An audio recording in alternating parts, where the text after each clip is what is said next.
आज हम chapter number 11 start करेंगे। पार्शियल डिफरेंशिएशन से रिलेटेड ये चैप्टर है और इसमें पहले स्टार्टिंग के जो कुछ कॉन्सेप्ट्स हैं पहले उन पर बात करते हैं।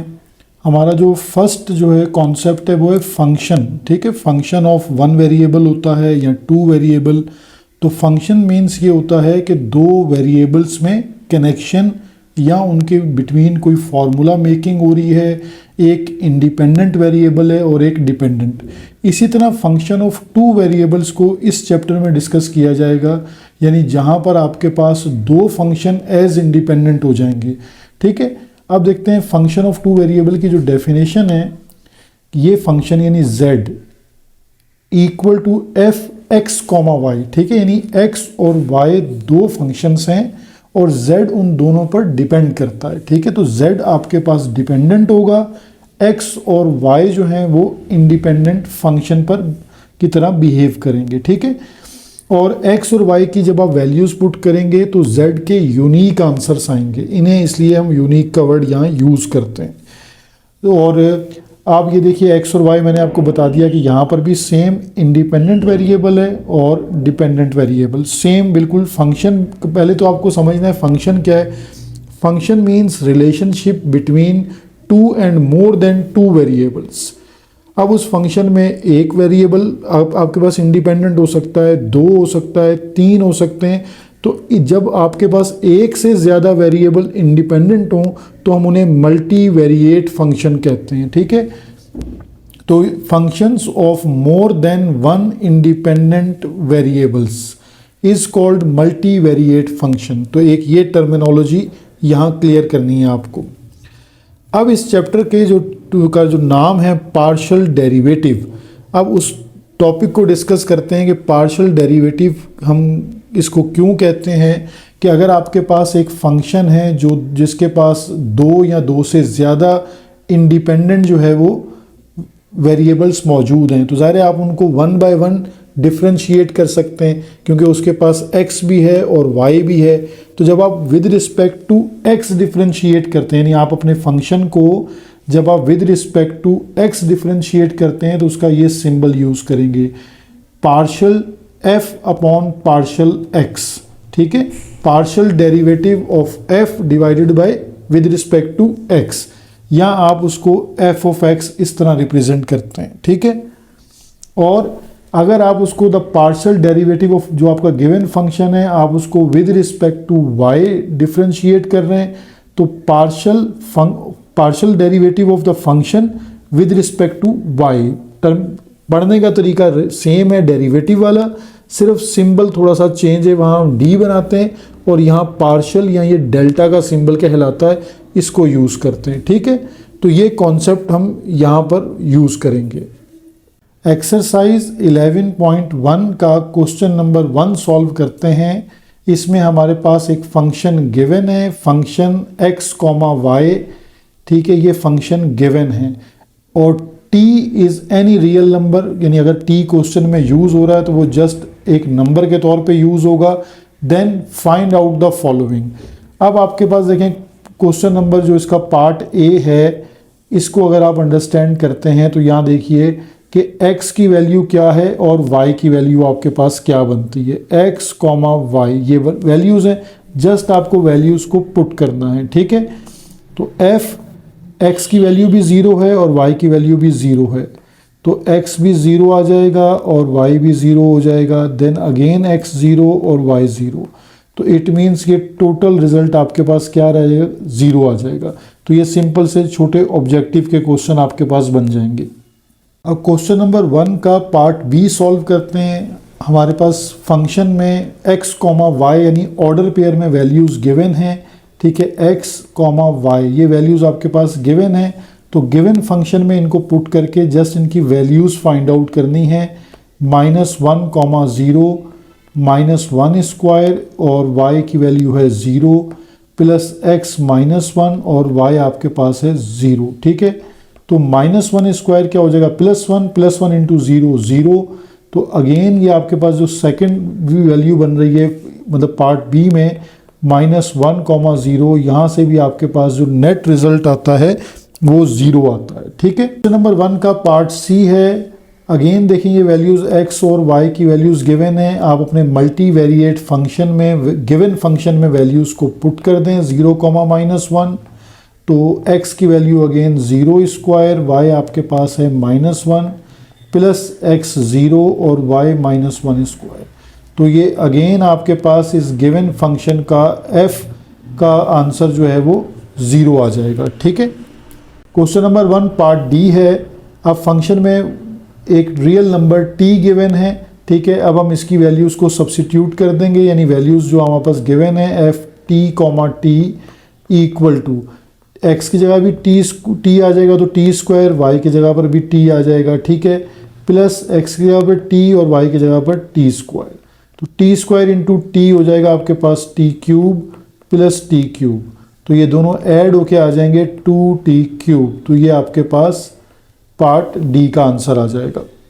क्वेश्चन नंबर 1 पार्ट ई है। अब हमारे पास देखें फंक्शन में वैल्यूज़ गिवन हैं x, y, और गिवन फंक्शन में आपने जस्ट वैल्यूज़ को रिप्लेस करना है। x और y की वैल्यूज़ को रिप्लेस करते हैं और ये जो गिवन ऑर्डर पेयर है इसके अकॉर्डिंग हम अपने फंक्शन की वैल्यू या यूनिक वैल्यू फाइंड आउट करते हैं। ठीक है, f x की वैल्यू t और यहाँ पर y की वैल्यू है t स्क्वायर, और x की जगह पे आपने t पुट कर दिया स्क्वायर और y की जगह आ जाएगा t स्क्वायर, प्लस x की जगह अगेन रिप्लेस कर दें t और y की जगह पर t स्क्वायर का स्क्वायर। तो अब देखें t square into T square t raise to power 4, plus अब देखें यहाँ पर आपके पास जो है वो t स्क्वायर का स्क्वायर है तो क्या हो जाएगा t की पावर 4 हो जाएगी, और मल्टीप्लाई बाय t तो t की पावर क्या आ जाएगी 5। तो यहाँ ये यहीं तक क्वेश्चन सॉल्व होगा। ठीक है, क्वेश्चन नंबर 1 और पार्ट f को सॉल्व करते हैं। अब हमारे पास x की वैल्यू है 1 t और y की जगह रिप्लेस करेंगे हम जस्ट t को, तो ये गिवन ऑर्डर पेयर को अपने गिवन फंक्शन में पुट करते हैं 1 t, इक्वल टू x को रिप्लेस करते हैं 1 t स्क्वायर और y जस्ट रिप्लेस हो जाएगा t से, प्लस x 1 t और y रिप्लेस हो जाएगा t से।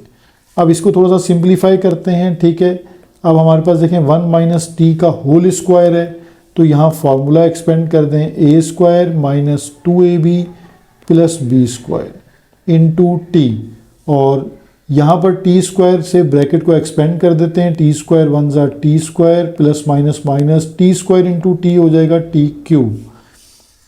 अब आपके पास ये जो t मौजूद है ये भी ब्रैकेट को मल्टीप्लाई करेगा, तो t 1 ज़ा t minus 2t square plus t cube plus t square और माइनस t क्यूब सेम। ठीक है, प्लस t क्यूब और माइनस t क्यूब कैंसिल हो जाएंगे, तो अब हमारे पास जो इस फंक्शन का आंसर आ जाएगा वो आएगा t और माइनस 2t स्क्वायर और प्लस t स्क्वायर को सिंप्लीफाई कर लें। ठीक है, तो ये माइनस t स्क्वायर आपके पास आंसर आ जाएगा। तो ये हमारे पास इसका पार्ट f जो है वो सॉल्व हो गया। पॉइंट 1 का क्वेश्चन नंबर 2 है, द फंक्शन इज, एक गिवन फंक्शन है हमारे पास। ठीक है, एक कॉम्प्लिकेटेड सा फंक्शन है, लेकिन find the function value at the following points. तो क्वेश्चन नंबर 1 की तरह सिमिलर पॉइंट्स हैं, फ़र्क सिर्फ ये है कि वहाँ ऑर्डर पेयर में 2 वेरिएबल थे x और y, और यहाँ 3 वेरिएबल हैं x, y एंड z। ये तीनों वेरिएबल इसके इंडिपेंडेंट वेरिएबल्स हैं। ठीक है, तो हमारे पास पार्ट ए में जो फंक्शन की वैल्यूज़ यानी जो ऑर्डर पेयर गिवन है वो 0 0 0 है, तो आप इसको इसी तरह मेमोराइज कीजिए, first value x then y और फिर z। तो अपने गिवन ऑर्डर पेयर को हम सॉल्व कर लेते हैं 0 0 0। अब हमने फंक्शन में वैल्यूज़ को रिप्लेस करते हैं 0 स्क्वायर, y की वैल्यू भी 0, exponential 2 into 0 plus 0 minus 0 whole square. ठीक है, तो देखें 0, अब आपके पास ये जो नेट रिजल्ट वैल्यू बनेगी इसकी वो 0 ही बनेगी सिंप्लीफाई होके, क्योंकि सारी वैल्यूज़ 0 थी। ठीक है, क्वेश्चन नंबर 2 का पार्ट बी है। अब हमारे पास अगेन वैल्यूज़ हैं, 3 ऑर्डर पेयर गिवन हैं, x, y और z की वैल्यूज़ गिवन हैं। तो फंक्शन को इन ऑर्डर गिवन वैल्यूज़ के अकॉर्डिंगली चेक करते हैं कि ये फंक्शन हमें क्या यूनिक वैल्यू देता है। 1 स्क्वायर y को रिप्लेस कर दें -1 से, एक्सपोनेंशियल 2 इंटू 1 प्लस x की वैल्यू है 1, y की वैल्यू -1 और z की वैल्यू 1 होल स्क्वायर। देखिए -1 और +1 तो कैंसिल हो गए, 1 स्क्वायर 1, 1 इंटू -1 यानी माइनस ई स्क्वायर और प्लस -1 का होल स्क्वायर। तो -1 का होल स्क्वायर जो है वो आपके पास आ जाएगा +1। तो यहाँ -e स्क्वायर या e⁻² + 1 ये हमारे पास इसकी एक यूनिक वैल्यू आ गई। 2 पार्ट सी में अब जो ऑर्डर पेयर में वैल्यूज़ गिवन है उसमें x की वैल्यू है -1, y की वैल्यू है 1 और z की वैल्यू है -1। तो गिवन फंक्शन में जस्ट वैल्यूज़ को रिप्लेस कर दीजिए, -1, (1, -1 इक्वल टू -1 स्क्वायर, y 1 है, एक्सपोनेंशियल 2 इंटू -1 प्लस -1 +1 और माइनस प्लस हो जाएगा आपके पास z जब आप पुट करेंगे, ठीक है। तो -1 स्क्वायर हो जाएगा +1 और +1 इंटू 1 1, तो जस्ट e आपके पास आ जाएगा e⁻², और यहाँ +1 और -1 कैंसिल होंगे तो 1 स्क्वायर आपके पास 1 स्क्वायर आ जाएगा यानी 1 बन जाएगा, e⁻² + 1। ये हमारे पास जो है यहाँ इसका पार्ट सी का आंसर आ जाएगा, ठीक है। क्वेश्चन नंबर 2 का पार्ट डी है। अब यहाँ पर हमारे पास देखें जो ऑर्डर पेयर है उसमें सारी वैल्यूज़ जो हैं वो आइडेंटिकल हैं, यानी x तो x ही है, y की जगह पे भी x आ जाएगा और z की जगह पर भी x रिप्लेस कर देंगे, ठीक है। और इसमें कोई चेंज नहीं आएगा, यानी x, x, देन उसके बाद हमने इसको partial differentiate with respect to x करना है, यानी पहले हम अपने ऑर्डर पेयर की वैल्यूज़ पुट करते हैं तो x ही रहेगा, y की जगह पर भी x पुट हो जाएगा, फिर x सिमिलर है plus x minus x whole square. तो देखें यहाँ -x और +x कैंसिल हो जाएंगे। अब हमारे पास जो फंक्शन है वो रह जाएगा x³ into exponential power 2x plus x²। ये हमारे पास जब हमने ऑर्डर पेयर पुट कर लिया तो अब हमारे पास ये फंक्शन है, ठीक है। इस फंक्शन को हमें डिफरेंशिएट करना है, यानी पार्शियल डिफरेंशिएट करना है विद रिस्पेक्ट टू x। इन फंक्शन को differentiate with respect to x करना है, यहाँ पार्शियल डिफरेंशिएट का कॉन्सेप्ट यूज़ हो रहा है, यानी सिंबल यूज़ कीजिए partial f x, x equal to, ठीक है। देखिए पार्शियल डिफरेंशिएट में ये आपके पास टर्म अगेन प्रोडक्ट रूल है तो प्रोडक्ट रूल अप्लाई होगा। सिमिलर डिफरेंशिएट का रूल है फर्स्ट फंक्शन डिफरेंशिएट, यानी इसको आपने डिफरेंशिएट ही पढ़ना है, यानी आप ये नहीं समझेंगे कि ये कोई अलग चीज़ बन गई है। Partial differentiate of exponential plus exponential same, फिर partial differentiate of x³ plus partial differentiate of x², ठीक है। ये आपने इस पर डिफरेंशिएशन अप्लाई कर दी, प्रोडक्ट रूल अप्लाई कर दिया, ठीक है। यहाँ से यहाँ तक आपके पास ये प्रोडक्ट रूल अप्लाई हुआ है, ठीक है। सिर्फ आपके पास जो डिफरेंस है वो क्या है कि आपने सिंबल जो है वो पार्शियल डेरिवेटिव का यूज़ करना है। अब आप देखें सेम डिफरेंशिएट होगा x³ सिमिलर, एक्सपोनेंशियल का डेरिवेटिव आपके पास क्या होता है, एक दफ़ा सेम रहेगा, फिर 2x जो एक्सपोनेंशियल की पावर है वो है 2x, तो 2x का डिफरेंशिएट क्या आएगा 2, तो multiply by 2 plus e⁻²x as it is. अब x³ का डिफरेंशिएट आप कैसे करते हैं, ठीक है, पावर पहले लिखते हैं, पावर में से एक कम कर देते हैं, सेम लॉजिक सेम कंडीशन, और यहाँ x² क्या क्या हो जाएगा 2x, ठीक है। अब देखें यहाँ इसको हम लिख लेंगे 2x³ e⁻²x प्लस 3 e⁻²x और x² प्लस 2x, ठीक है। ये हमारे पास इसका partial differentiate with respect to x का आंसर आ गया। अब आप इसके देखेंगे एक तो ये सिंबल हमने यूज़ किया हुआ है, इसी को आप इस तरह स्मॉल x करके भी लिख सकते हैं, ठीक है। यानी एक सिंबल हमने यूज़ किया हुआ है ये वाला जो हमने फुल सिंबल यूज़ किया है, और एक इसका ये शॉर्ट सिंबल है, आप कोई भी सिंबल इसका यूज़ करके अपना आंसर लिख सकते हैं। क्वेश्चन नंबर 2 का पार्ट ई सॉल्व करते हैं। ठीक है, यहाँ सिर्फ चेंज ये आ रहा है, अगर आप नोट कर लें तो यहाँ partial differentiation with respect to Y है। तो पहले आप अपने ऑर्डर पेयर की वैल्यूज़ को चेक कर लें कि x की वैल्यू आपके पास 1 गिवन है, y इक्वल टू वाई ही है और z इक्वल टू 1 है आपके पास। ठीक है, तो आप अपना पहले अपने ऑर्डर पेयर को सॉल्व कर लीजिए। 1, y, 1 equal to 1 square, y की जगह y रहेगा, exponential as it is 2 into और x जो है वो आपके पास क्या आ जाएगा, 1 आ जाएगा, प्लस x आपके पास 1, y रिमेन सेम और z आ जाएगा 1। तो यहाँ पर अब इस फंक्शन को पहले सिंप्लीफाई कर लेते हैं कि ये क्या हमें यूनिक वैल्यू दे रहा है। तो ये y इंटू ई स्क्वायर, ठीक है, हमें ये वाली वैल्यू मिल जाएगी। और इसके बाद आपके पास -1 और +1 कैंसिल हो रहे हैं, तो यहाँ जस्ट क्या आ जाएगा, y स्क्वायर आ जाएगा। ठीक है, अब हमने इसको जो है वो पार्शियल जो है वो differentiate with respect to y करना है। ठीक है, हम इसको लिख लेते हैं कि partial differentiate with respect to y, यानी आप उसको फंक्शन को y के रिस्पेक्ट से डिफरेंशिएट करेंगे। तो सिंबल आप यूज़ कर लीजिए इस तरह इसका, नीचे y आ जाएगा और फंक्शन एज इट इज़, और 1, y, 1 as it is equal to.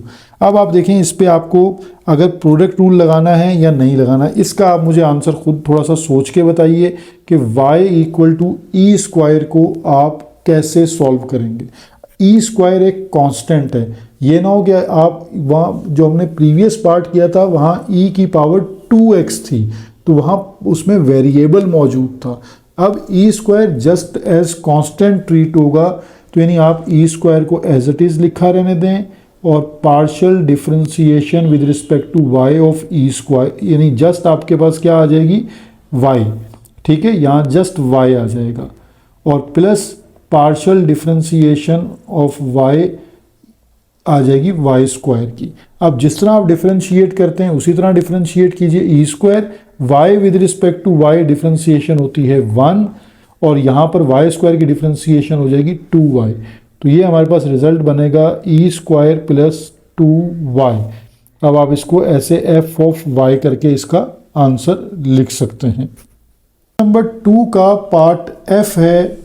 अब हमारे पास जो पॉइंट गिवन है उसके अकॉर्डिंगली हमारे पास x की वैल्यू 1 है, y की वैल्यू 1 है और z equal to z square है। ठीक है, अब हम इसको रिप्लेस करते हैं, यानी 1, 1, z square equal to 1 square, फिर y की value 1, exponential 2 into 1 plus x में 1 आ जाएगा, y भी 1 हो जाएगा और z की जगह पर z स्क्वायर रिप्लेस हो जाएगा। ठीक है, तो अब हमारे पास जो फंक्शन है वो 1, 1, z स्क्वायर पर just e square plus 2 minus z square का होल स्क्वायर। ठीक है, तो अब आप इस पर देखें फार्मूला भी ओपन कर सकते हैं और डायरेक्ट चेन रूल भी लगा सकते हैं। तो ये आपके ऊपर है कि आप यहाँ पर इसको कैसे सॉल्व करते हैं। नहीं, मैं इसको इस टर्म की बात कर रहा हूँ कि अगर आप फार्मूला खोलना चाहते हैं तो फार्मूला इसका एक्सपेंड कर लें और देन पार्शियल डेरिवेटिव अप्लाई कर लें। ठीक है, तो E square as it is है प्लस, अब ये हमारे पास हो जाएगा ए स्क्वायर यानी 4 माइनस 2 2 ज़ा 4 z square plus z raise to power 4। ठीक है, अब हम इस पर पार्शियल डेरिवेटिव को अप्लाई करेंगे और हर टर्म के साथ हम उसको अलग अलग ट्रीट करते हैं। Partial derivative with respect to z। ठीक है, z के रिस्पेक्ट से हम इसको पार्शियल डेरिवेटिव लिखते हैं। Partial derivative with respect to z of function 1, 1, z square equal to, देखिए पार्शियल डेरिवेटिव ऑफ आ जाएगा E square, then again partial derivative of term 4 minus 4 as it is, partial derivative of z square plus partial derivative of z4। ठीक है, अब आप देखें जो terms constant हैं, एक ये ई स्क्वायर भी आपके पास कांस्टेंट टर्म है और ये 4 भी आपके पास कांस्टेंट टर्म है, ठीक है। ये दोनों तो कांस्टेंट टर्म्स हैं, तो कांस्टेंट का डेरिवेटिव आपके पास पता है कि 0 प्लस 0, ठीक है, -4 as it is. Z square का डिफ्रेंशिएट हो जाएगा 2z और z⁴ का डिफ्रेंशिएट आपके पास आ जाएगा 4z³। तो यहाँ आपके पास टर्म बन जाएगी -8z और प्लस का 4z³, ठीक है। अगर आप इसमें से कुछ कॉमन लेना चाहते हैं तो कॉमन ले लेते हैं। 4 और z हमारे पास कॉमन आ जाएगा, जस्ट -2 और प्लस का z², ठीक है। तो ये हमारे पास इसकी सिंप्लीफिकेशन बन गई है, 4z = z² - 2। तो यहाँ हम इसको f ऑफ z लिख सकते हैं, ठीक है। ये हमने इसका concept partial differentiation of x, y और z को इंडिविजुअल इसके पार्ट्स में सीख लिया है। अब ये आगे क्वेश्चन सॉल्व करने में आपकी हेल्प करेंगे। तो होपफुली आपको कॉन्सेप्ट क्लियर हुआ होगा। In case of any Curie आप मुझे मैसेज कीजिए तो मैं उसका बेहतर आपको रिप्लाई भी कर दूंगा। कोई अगर कॉन्सेप्ट में क्यूरी है तो वो भी बता दूंगा, ठीक है। टेक केयर, अल्लाह हाफिज़।